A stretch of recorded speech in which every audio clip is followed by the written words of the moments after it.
రమ్య ఈ పాపం మీద తెలియకుండానే బాధ్యత చూపిస్తూ ఉంటుంది. అక్కడ మంచం మీద వదిలేసి వెళ్ళిపోయిన తర్వాత పాప కింద పడిపోతుంటే, పాపను చూసి భయపడిపోయి వెంటనే వచ్చి పాపని హత్తుకుంటుంది. అంటే మంచం మీద నుంచి ఎక్కడ పడిపోతుందో అని భయపడిపోతూ ఉంటుందనమాట. అయితే పాప ఏడుస్తుంటే దగ్గరికి తీసుకొని తెలియకుండానే తనలో ఉన్న అమ్మతనం ఆ పాపని కాపాడుతూ ఉంటుంది. అయితే ఈలోపు ఏమవుతుందంటే బుజ్జి వచ్చి ఆ దిళ్ళు పెడుతుందనమాట. బుజ్జి రాడు దిళ్ళు పెడుతూ ఉంటుంది. పెట్టి పడిపోకుండా అక్కడ చూసుకుంటుంది. అయితే పిల్లల్ని వదిలేసి ఎక్కడికో వెళ్ళిపోదాము అనుకున్న ఆదికేశవ సడన్‌గా ఆగిపోయి, ఇన్నాళ్ళు బుజ్జి అనారోగ్యాన్ని దృష్టిలో పెట్టుకొని నేను రమ్యతో అబద్ధం చెప్పాను.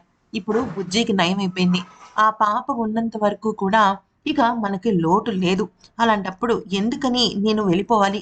రమ్యకి అసలు నిజం చెప్పి, నా మనసు ఎందుకిలాగ అబద్ధం చెప్పిందో నేను తనకి చెప్పుకుంటానని చెప్పేసి గత జ్ఞాపకాలు తలుచుకుంటూ ఇంటికి బయలుదేరతాడు.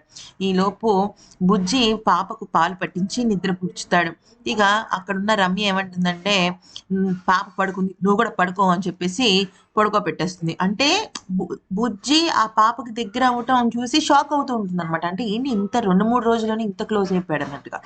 ఈలోపు ఆదికేశవ రమ్య గదిలోకి వస్తాడు. రమ్య కటికి నేల మీద చల్లటి దానిలో పడుకుంటే బాధపడుతుంటాడు. తెలియకుండానే రమ్యని చూసి ఏడ్చేస్తాడు. ఆ కన్నీళ్ళకి రమ్య లేచి లైట్లు వేసి, ఎందుకు ఇక్కడికి వచ్చావు అంటే, నేను నీకు ఒక సంతోషకరమైన వార్త చెప్పాలని వచ్చాను రమ్య అని అంటాడు. అంటే నువ్వు నాకు సంతోషకరమైన వార్త మిగిలిచ్చావా చెప్పడానికి?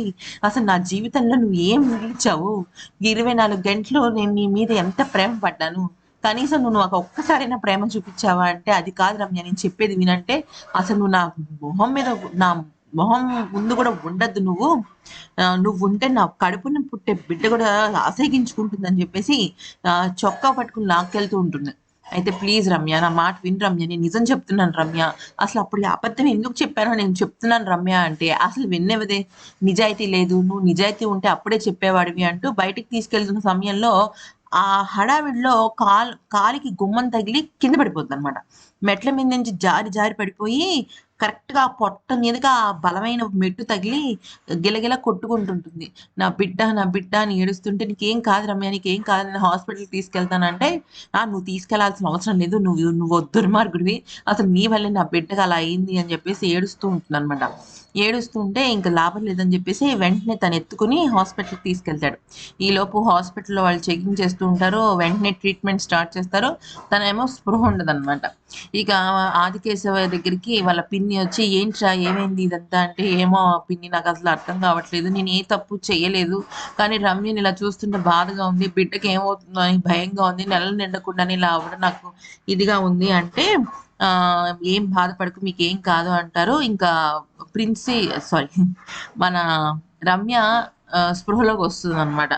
లైట్‌గా స్పృహలోకి వస్తూ ఉంటుంది. అంటే డేంజర్ నుంచి బయటపడుతున్నట్టు.